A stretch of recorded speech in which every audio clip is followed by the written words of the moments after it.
The envelope came from a woman I had never met, a hospice volunteer's daughter cleaning out her mother's storage unit in Ohio. Inside was a cassette with masking tape on the label and my grandmother's handwriting on it. 2 words. For Linda. My grandmother has been dead since 2001. In my family, the settled fact, the one nobody argued about, was that Evelyn Prescott spent her last week refusing to ask for me. I had moved away after a fight in the fall of 2000. I called. I offered to come. My uncle Raymond told me not to. He said she didn't want me there, and he said it kindly, which is why I believed him for 25 years. I played the tape on a machine I had to buy secondhand. 9 minutes in, my grandmother says my name. She asks somebody in the room whether my flight has been booked. A man's voice answers. I'm working on it. I knew that voice. Everyone in my family knows that voice. Nobody ever booked me a flight, and nobody ever called. Which means the man who told me she didn't want me was standing at her bed, promising her I was already on my way. My name is Linda. I am 59 years old. For 28 years I sat at a desk with headphones on and a foot pedal under my right shoe, typing what other people said. Medical transcription, mostly cardiology, for a hospital system and then for a group of clinics that could not afford to keep me. Doctors dictate the way people talk in their sleep. They mumble drug names. They start a sentence, abandon it, and start it again from a different corner. You learn things doing that. You learn that a man who is thinking sounds different from a man who is buying time, and the difference is about 1/4 of a second, and it is the same 1/4 second every time. You learn that a room has a sound even when nobody is talking in it. I am telling you this so you understand that when I say I knew who was in that room with my grandmother, I am not telling you about a feeling. Here is the story my family told about me. I want to say it plainly, the way they said it, because if you do not understand the story, none of the rest of this will land. Linda didn't come when her mother was dying. Linda didn't come when her grandmother was dying. Linda calls it Christmas. 3 sentences. 25 years. My mother, Carol, died in October of 1996. My grandmother died in April of 2001. Between those 2 funerals, I turned from a daughter with a job and a marriage into a cautionary tale that got told at other people's kitchen tables. A woman at my cousin's wedding once patted my arm and said families are complicated, and I had never met her before in my life. The fight that finished it happened in October of 2000, at my grandmother's 80th birthday. There were sheet cakes on the counter and a folding table in the front room and about 30 people in a house built for 6. My uncle Raymond stood up with a plastic cup in his hand and talked about my mother, his sister, and he said she died with her brother in the room, which was more than some of us managed. He did not look at me when he said it. He did not have to. Everybody else did. I left before the candles. I drove 4 hours home to Indianapolis in the dark, and 3 weeks later my husband got offered a job in North Carolina, and I did not give him one single argument about taking it. We were in Asheville by the end of November. I did not go back to that house again while my grandmother was alive. 6 months later, my brother Dale called to tell me she was dying. I asked him whether I should come. He said he didn't know, ask Uncle Ray. So I called Uncle Ray. I called him 4 times over 11 days. And on the last of those calls, he said the sentence that arranged the rest of my life. Don't come, Linda. She doesn't want to see you. He was not cruel about it. That is the thing people never believe. He sounded sorry. He sounded like a man delivering bad weather. He said she was tired and she was confused some days and it would only upset her, and he said it in the voice of somebody who had thought about how to say it. So I did not go. Not to the bedside, and not to the funeral.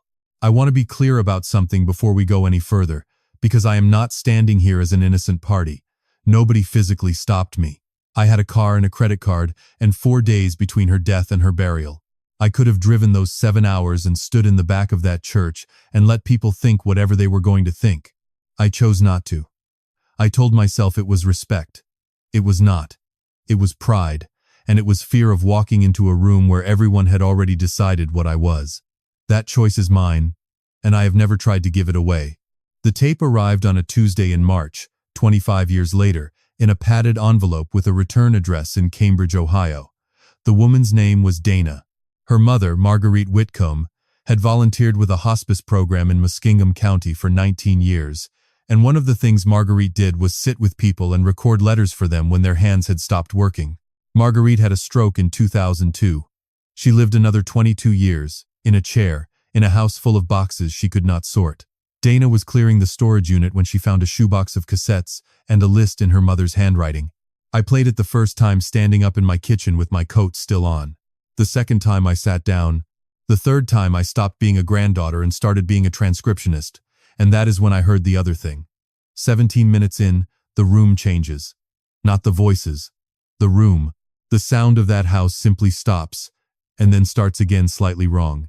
I knew exactly what that was, and I sat there with my hand over my mouth a long while before I let myself say it out loud. There was more on that tape than anybody had ever meant me to hear. The recording is 31 minutes and 40 seconds long. I have listened to it more times than I am going to admit to a stranger.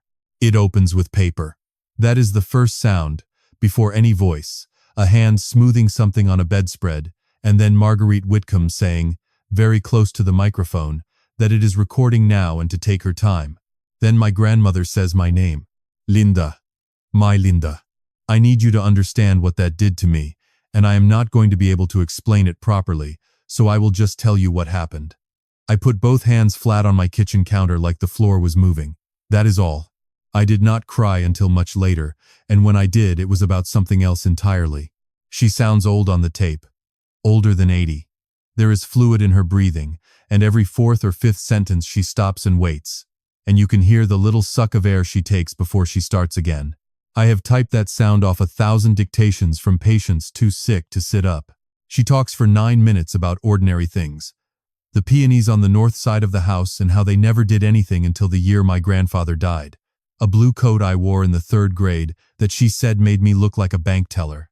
She tells a story about my mother stealing a car at 16, which I had never heard, and she laughs and then coughs, and Marguerite says something off microphone, and my grandmother says she is fine, let her finish. And then, at 9 minutes and 4 seconds, she stops talking to the machine. You can hear it happen. Her voice turns away. It goes thinner and farther, and she is speaking to somebody standing on her left, and she says, "Ray, did you get her flight booked yet?" There is a pause. In my line of work, you learn to measure those. It is just under 2 seconds, which is a very long time when a dying woman has asked you a yes or no question. Then the man says, "I'm working on it, Ma." My Uncle Raymond has a low voice with a scrape at the bottom of it from 30 years of unfiltered cigarettes, and he ends his sentences by dropping a half step, like he is closing a drawer. He said my name into my ear over a telephone more times than I could count. It was him. It has never been anything else but him. My grandmother says, "Well, don't leave it too long," and he says something I could not make out for weeks, and she says she wants to be awake for it. She wants to be awake for it. Then Marguerite brings her back to the machine, and she talks for another 8 minutes about the church and about a woman named Dot who owed her a casserole dish. I sat there and did the arithmetic that anybody would do. My grandmother, 4 days before she died, was expecting me. She was asking a man in her bedroom whether my travel was arranged. She wanted to be awake when I got there. And 9 days earlier, that same man had told me on the telephone that she did not want to see me. One of those two things is a lie. That is not a theory. That is arithmetic. What I did not know yet, and would not know for another 2 months, was why. Because a man does not do that over nothing. He does not stand at his mother's deathbed and tell her a flight is booked and then hang up the phone and tell the girl on the other end that she is not welcome, unless he is afraid of what happens when those two people are in a room together. That was the question that opened up under me that night, and it is a worse question than who lied. What was he afraid she would tell me? I did not call my uncle first. I want to be honest about the order of things, because the order matters later. I called my cousin Marcy. Marcy is Raymond's daughter. She is 58, she has lived in Zanesville her whole life, and she is the one in our family who keeps things. Not out of sentiment, out of a kind of stubbornness. She has our great-grandmother's ironing board in her garage.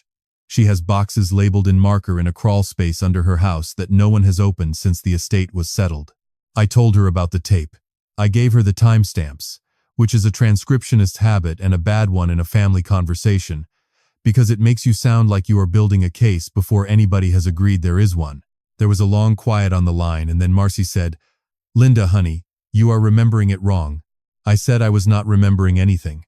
I was listening to it. She said Dad was barely at Grandma's that spring, that he came on weekends, that it was her and Aunt Ruth doing the nights, and that whoever was in that room was probably the hospice man or the neighbor from across the street. I said the neighbor from across the street did not call my grandmother Ma. She said, well. Then she said the thing that I think she had been carrying around ready to say for a quarter century.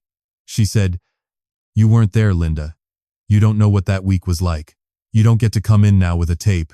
And here is what I did with that. And I am not proud of it. I said, okay. I said maybe I had it wrong. I got off the phone and I sat in the dark in my living room, and I felt the old shape of it settle back over me like a coat I had been wearing so long I had stopped noticing the weight.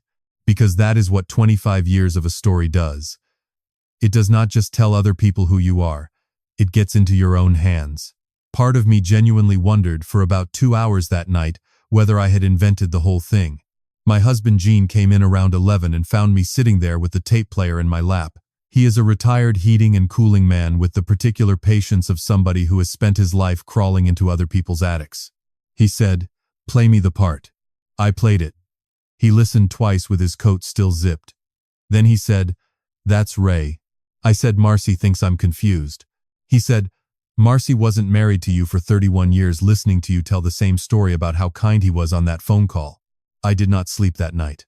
Somewhere around 4 in the morning, I understood that the problem was not going to be convincing anybody of anything. The problem was that in my family, the truth had a landlord, and the rent had been paid on that story for a very long time by people who were not going to enjoy the eviction. Marcy called me back 2 days later. Not to apologize. She said she had gone down in the crawl space. She said there were 4 boxes of Grandma's papers down there, and that the flaps on one of them were open, and that she had not opened it. She said, I'm not saying you're right. I'm saying come look, so we can put it down. I drove 7 hours to Ohio on a Thursday. Same road. Same 7 hours. The first time in 25 years. Marcy's house is a ranch on a street where every third mailbox has the same last name as somebody I went to school with. She met me on the porch with her arms crossed and we did not hug. And then about 4 seconds later we did, badly. The way you do when neither person has decided to yet.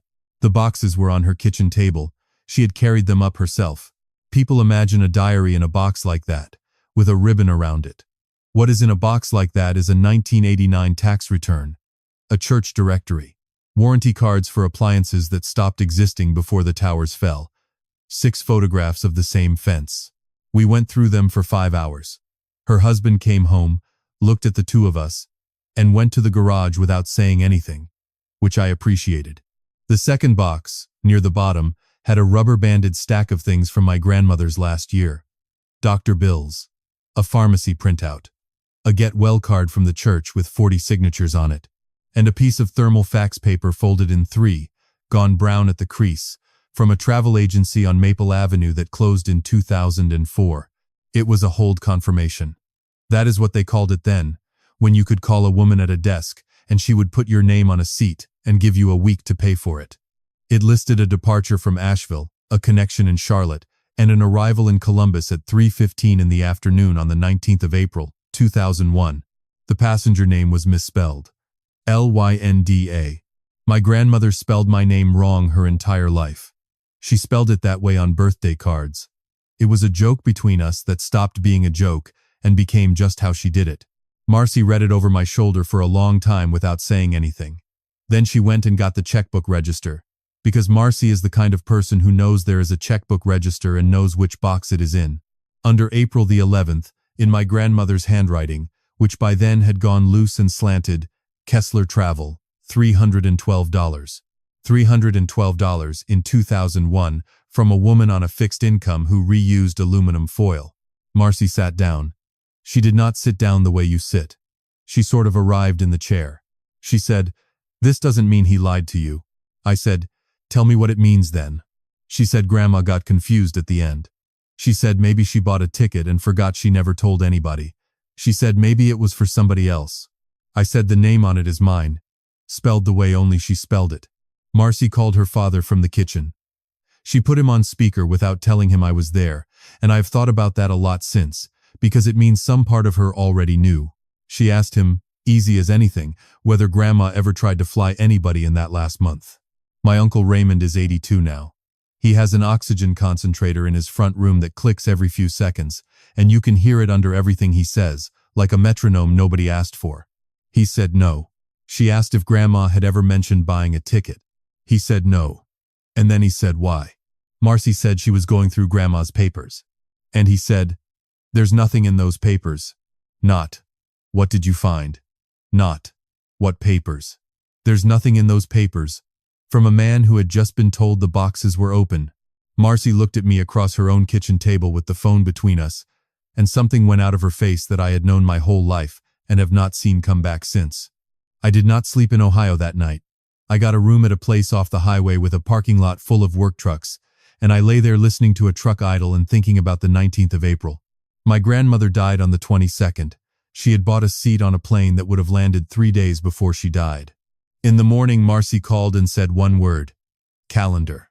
My grandmother kept a calendar on the kitchen wall next to the wall phone, the free kind the funeral home sent out every December, with a photograph of a covered bridge at the top of each month. She wrote everything on it in pencil: Doctor at 9, Ruth, trash. 61 years of a woman's life in pencil on a funeral home calendar. Marcy had it. Of course she had it. She had every one of them from 1984 on in a grocery bag, because she is the way she is. We put the April page under the lamp on her kitchen table, the good bright one she uses for her crossword. The 19th had been erased. You could see it plain once you tilted the paper. Not a smudge. A proper erasing done with a real eraser by somebody taking their time. But pencil does not just sit on paper, it presses into it, and there were grooves in that little square that the pink rubber could not lift out. Marcy read them out loud, tilting the page back and forth to catch the light. L period. Arrives. 3:15. The same time as the arrival on the fax from the travel agency, written on a wall in a kitchen where 7 or 8 people came and went every day of that last month. I asked her who was in the house on the 19th. She said Dad, Aunt Ruth in the evenings, the hospice lady, me on Saturdays. Then she said something that neither of us did anything with at the time. She said that April had been strange in that house. I asked her what strange meant. She said she did not know. That was the trouble. She just remembered it being strange and she had never been able to hang it on anything. I said, "Who erased it?" And Marcy said the thing that I think finally moved her over the line, which is that she had asked herself the same question the second she found the page, and she had not liked how quickly her mind had answered. We called my brother Dale that afternoon and he came over after his shift, still in his work boots, and he stood in the kitchen and looked at that calendar page for maybe 90 seconds. Dale is 55. He stayed. He mowed her yard. He drove her to dialysis at the end.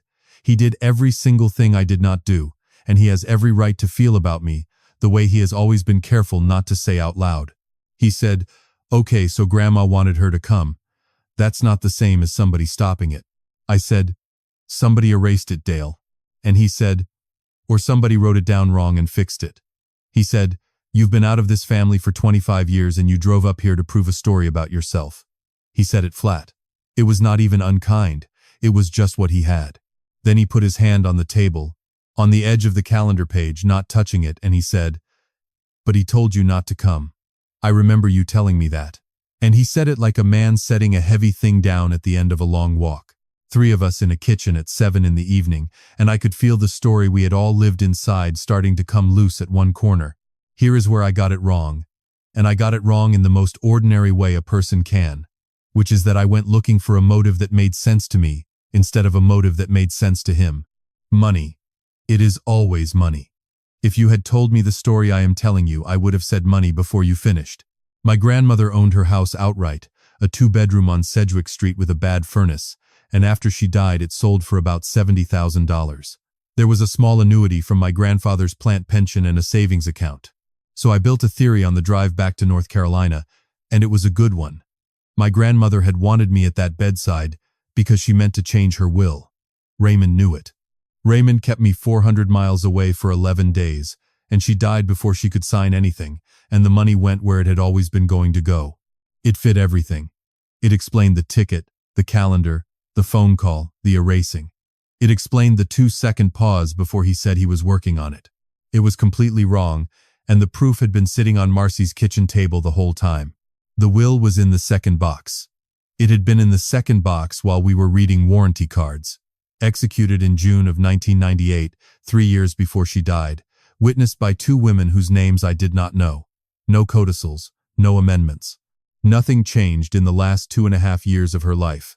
The estate split 3 ways among her surviving children and the children of her deceased daughter, which is to say Dale and I together got the share my mother would have gotten. 12,000 and change apiece after the house sold, which paid off a car and a credit card and disappeared the way that kind of money does. I got one other thing by name. My mother's piano stool, the round kind that screws up and down, because I used to spin on it until I was sick when I was 6. That is the entire pot of gold I had built my theory on. And when I told Marcy, on the phone, that the will was untouched, she was quiet for a second and then she said, "So what exactly do you think he did this for?" I did not have an answer. Dale had less patience than that. He said, "I told you." He said, "You came up here and turned Marcy's house upside down over a plane ticket, and now you've got nothing, and Dad's cousin already called Aunt Ruth about it." That is how it moves in a family. Nobody sends a letter. It is on the phone in 4 hours, and by Sunday it has a shape, and the shape it took was the shape it was always going to take. Linda came back after 25 years asking about money. I sat with that for 11 days. I stopped calling Marcy. I put the tape in the drawer in the kitchen with the batteries and the birthday candles, and I did not take it out, because every time I heard my grandmother say my name, I had to also hear that I had made her last month into an argument about $70,000. I went back to work, 2 days a week, which is all I do now. And on the 12th day, Dana Whitcomb called me. She said, "This is going to sound odd, but I found the envelope." Her mother had kept a list, 19 years of hospice visits, and on the list, in the last column, Marguerite Whitcomb wrote what happened to each recording. Given to family, given to family, given to family. And next to my grandmother's name, 3 letters. Rhymes S. Return to sender. Dana overnighted it, and I opened it standing in my driveway. A padded mailer, addressed in a careful looping hand, postmarked the 8th of May, 2001. Across the front, in that purple ink the post office used to use, a stamp. No such number. Return to sender. The address was mine, except it was not. In 2001, I lived at 11 Ardmore in Asheville, North Carolina. The envelope was addressed to 111 Ardmore. There is no 111 Ardmore. The street stops at 90. And down at the bottom of Marguerite's list, in her own handwriting, in the notes column, address per Raymond. I stood in my own driveway with a 25-year-old envelope in my hand, and I understood that this tape had tried to reach me once already, when I was 34 years old and still had time to do something with it, and that it had been aimed 1 digit wrong by a man who had my address in a book by his telephone. That is when I cried. Not at hearing her voice. At the postmark. I drove back to Ohio the next week. I did not tell Marcy I was coming, and I did not tell Dale, because I did not want a delegation. My uncle Raymond lives in half of a duplex on Ridge Avenue with a concrete ramp somebody built badly over the front steps. He answered the door in a cardigan with the oxygen line looped over his ears and running down under his chin, and the concentrator clicking away behind him in the front room every 4 seconds, all afternoon. He was glad to see me. That is the part nobody who has not been through this will believe. He said my name like a man finding a 20 in a winter coat, and he made me sit in the good chair and asked about Jean's knee. I had brought the tape player. I did not take it out for half an hour. I asked him about her last week and I let him tell it. He told it the way he had been telling it since before I had a gray hair. She was comfortable. She was tired. She was not really herself at the end. Ruth did the nights. He came when he could. I asked him if she ever asked about me. He said no, honey. And then, because he is not a stupid man, and he had heard from Marcy and from Aunt Ruth and probably from 3 other people, he added, she wasn't asking about anybody by then. I said, she asked about Dot's casserole dish. The concentrator clicked. He looked at me for what felt like a while. I put the player on the arm of the couch and I played 9 minutes and 4 seconds through 11 minutes even, which is her question, his answer, and her saying she wanted to be awake for it. He listened to his own voice at 57 years old in his mother's bedroom, and his face did not do anything at all. That is the detail I keep. Nothing happened in his face. When it finished, he said, "That's not me." I said, "Uncle Ray." He said it again, "That's not me." And then he said it was the hospice fellow. There was a fellow used to come Tuesdays, and then, in the same breath, without appearing to notice that he had changed vehicles in the middle of the road, he said that she was confused about the flight, that she had gotten it in her head, that they had all been humoring her because it upset her not to be humored. 2 answers. He gave me two answers in under 30 seconds, and they cannot both be true, and I do not think he heard himself do it. I said, "So you were in the room?" He said, "I was in and out." I asked him, quietly, why he called me, and told me she did not want to see me. And my uncle, 82 years old on his oxygen, in his cardigan, looked at me with what I would swear on anything was affection, and said, "Because you'd already made your choice, Linda, back in 96. 96. I had come to that house to talk about 2001. I had a plane ticket in my bag and a calendar page and an envelope with the wrong number on it, and none of it was what he was defending. He was defending 1996. I need to take you back, because the whole thing lives there and I did not know it. In October of 1996, my mother's heart failed. Carol was 54. She had been sick in the way people were allowed to be sick then, which is to say she went to work through most of it. I was living in Indianapolis, 4 hours away. On the Thursday, my uncle called me at my office. He said they had her at St. Anne's in Zanesville. They were keeping her a few days to get the fluid off, and that there was no sense in me sitting in a waiting room while she slept. He said, "Come Sunday. She'll be up to visiting by Sunday." I said, "Okay." I want to sit in that word for a second, because I have sat in it for 30 years. I said, "Okay." I had a thing at work that Friday that I could have missed, and did not miss. I was 30 years old, and I believed the future was a room you could walk into whenever you were ready. That is mine. That is the piece of this that is mine and always will be, and no tape is going to take it off me. On Friday, they moved her to the University Hospital in Columbus, because the bleeding had started and St. Anne's could not manage it. Nobody called me. I found out later that everybody assumed everybody. She died on Saturday night at 10:20, in Columbus, with her brother in the room. On Sunday morning, I drove 4 hours with a magazine and a bag of oranges on the passenger seat because she liked oranges, and I walked into St. Anne's in Zanesville at 2:10 in the afternoon and gave the woman at the desk my mother's name. She typed. She typed again. She asked me to spell it. Then she got somebody else, and the two of them talked with their heads together, and the second woman came around the counter to my side of it, which is how you know. She said, "Honey, there's no patient here by that name." I stood in that lobby and I called my grandmother's house from a payphone by the gift shop, and my Aunt Ruth answered, and she said, "Linda, where have you been? The funeral home has been trying to reach you since last night." I got back in the car and I drove the 70 minutes to Columbus for no reason at all, because there was nothing there anymore. And then I drove 4 hours back to Indianapolis with the oranges still on the seat. And here is what the family knew, by Sunday evening, because it had already been said out loud at my grandmother's kitchen table by a man who was hoarse from crying and had been up for 2 days. Linda was told. Linda said she'd come Sunday. Her mother died Saturday, and Linda didn't come until the day after, and then she went to the wrong hospital, if she went anywhere at all. Nobody ever said I was lying. That is what made it unanswerable. They said I was late, and I was late, and that was the truest thing anybody said about me for 25 years. I did try once at the funeral to say that I had been told St. Anne's. I said it to my grandmother in her kitchen with people eating ham in the next room.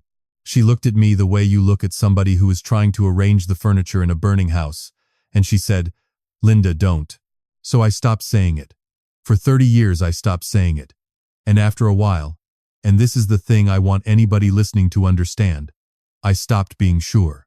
Because when a room full of people who love you all remember a thing one way, your own memory starts to sound like an excuse even inside your own head. I drove home from Ridge Avenue that day with 96 sitting in the car with me. And I got out the tape and I went to 17 minutes. I had been listening like a granddaughter. Now I listened the way I used to get paid to listen. I dug my old work rig out of the closet, the foot pedal and the over-ear headphones with the cracked band that I should have thrown out in 2019, and I plugged the player into it, and I slowed the playback to about 3/4 speed, which is what you do with a bad dictation. Because the human ear hears more when the words come slower, and it does not care that everybody sounds drunk. At 16 minutes and 51 seconds, the room stops. There is a small mechanical knock, the sound of a pause button on a machine older than my marriage. Then it starts again, and the room is different. Closer. The bedspread noise is gone. The little hum of the hall is gone, which means the door had been shut. And my grandmother's voice is different too, not weaker, lower. The voice you use when you have asked for the door to be closed. The next 4 minutes are the worst quality audio on the tape, and they are the reason any of this matters. It took me 9 days to get it clean, and I did it the only way I know how, which is to say I typed it, over and over, 40 seconds at a time.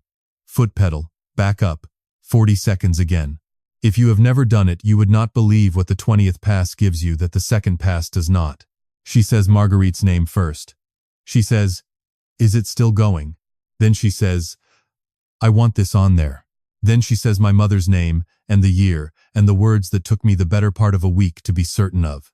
She says, "I found out what Ray did about the hospital."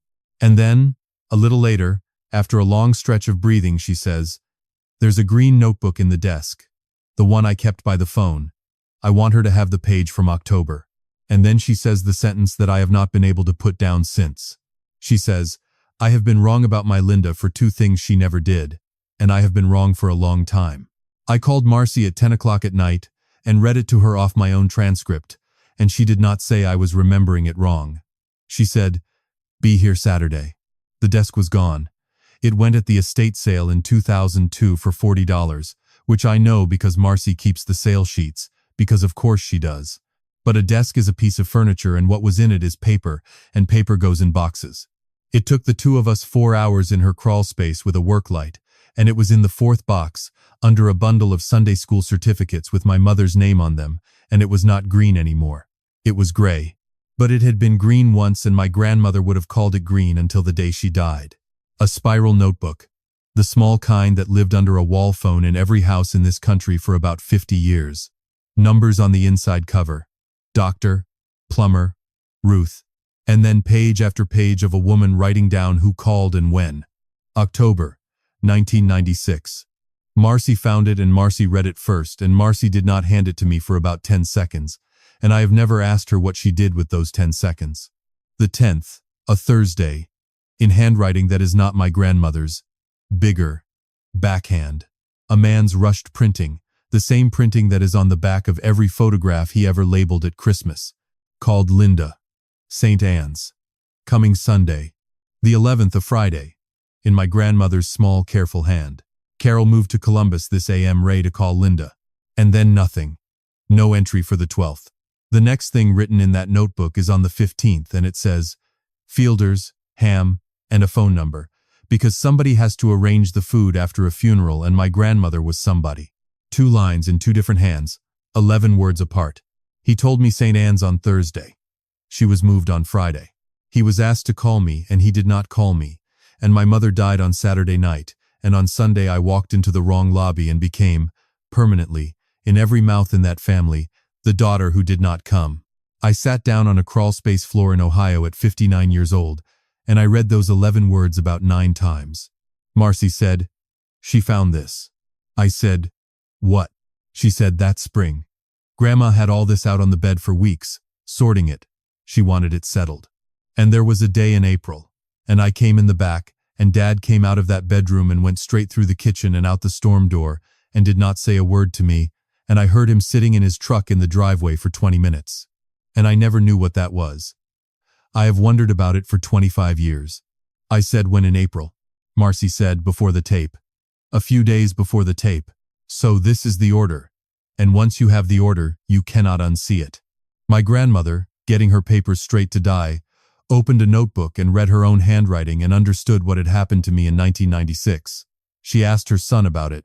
Whatever he said in that bedroom sent him out to sit in a truck in his own mother's driveway for 20 minutes. 4 days later, she asked a hospice volunteer to turn on a machine, and that night he called me in North Carolina and told me she did not want to see me. He was not protecting $70,000. He was protecting a sentence. He had been the man who stayed, the man who was in the room, for 5 years by then, and the whole architecture of that rested on there being a daughter who did not come. If I stood in that bedroom and she told me what she had found, then he was not the brother who was there. He was the man who forgot to make a phone call and let a 30-year-old woman drive to the wrong hospital and then let the family put it on her for the rest of her life. One lie was small and stupid and made in a hospital corridor by a man who had not slept. The second lie, 5 years later, was made in cold blood on a telephone, and it existed only to keep the first one buried. We played the tape on a Sunday in June, in Marcy's front room, With the good chair brought in from the porch, there were 6 of us. Marcy and her husband. Dale in a collared shirt, which he did not need to do and which I noticed. My Aunt Ruth, who is 86 and who had to be picked up. Me. And my Uncle Raymond, who came, and who I think came because refusing would have been an answer in itself. Marcy asked me if I wanted to say anything first. I had written something on the drive. I did not read it. What I said instead was that I was going to play 31 minutes and 40 seconds. All of it, no stopping, and that afterward anybody who wanted to leave could leave, and I was not going to chase them down a driveway. Then I pressed play, and my grandmother came into that room and talked about peonies. I watched Aunt Ruth's face during the first 9 minutes, and it was the face of a woman being handed her mother back for a few minutes, and there is nothing in the world I could have done to make that not hurt. At 9 minutes and 4 seconds my grandmother said, "Ray, did you get her flight booked yet?" And every head in that room turned, and it did not turn toward the tape player. "I'm working on it, Ma." Dale made a sound. I do not have a word for it. It was not a word. Then the door closes at 16:51, and the room on the tape gets small, and for 4 minutes an old woman with fluid in her lungs says, slowly, with long stops, then that she found out what Ray did about the hospital and where the notebook is, and that she has been wrong about her Linda for 2 things she never did. Twice, she says. Twice this family came apart and twice they handed it to her, and she has been letting them. And then she says, "I want to tell her myself." And then she says, "Ray, you'll call her. Say you'll call her." And on my grandmother's tape, in my grandmother's bedroom 4 days before she died, my Uncle Raymond says, "I'll call her tonight, Ma." Nobody in that front room moved for a long time after it ended. The tape ran out on the leader with that soft slapping the old machines make, and I let it go on doing that for a while before I reached over and pressed stop. Aunt Ruth spoke first, and she was not talking to me, and she was not talking about the will or the flight. She said, "Raymond, I rubbed out the 19th.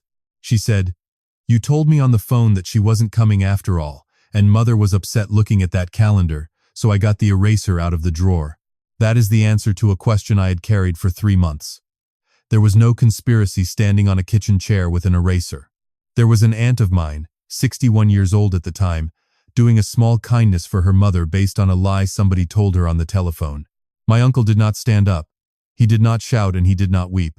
He sat in the good chair with the oxygen line under his chin, and he said the only true thing I have ever heard him say about any of it. He said, "I sat with the phone that night." And then he said, "If you'd come, she'd have told you.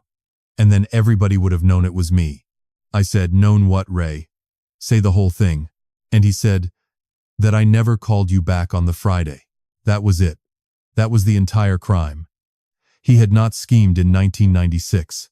He had been in a corridor in Columbus with his sister dying, and he had not made a phone call. And by Sunday it was easier to let a room full of grieving people believe the version where I was the one who chose wrong. He said, "I didn't make anything up. I just never corrected it. 29 years. I just never corrected it." Dale got up and went out to the porch. Marcy stayed. Marcy stayed and put her hand flat on the table like she was holding it down.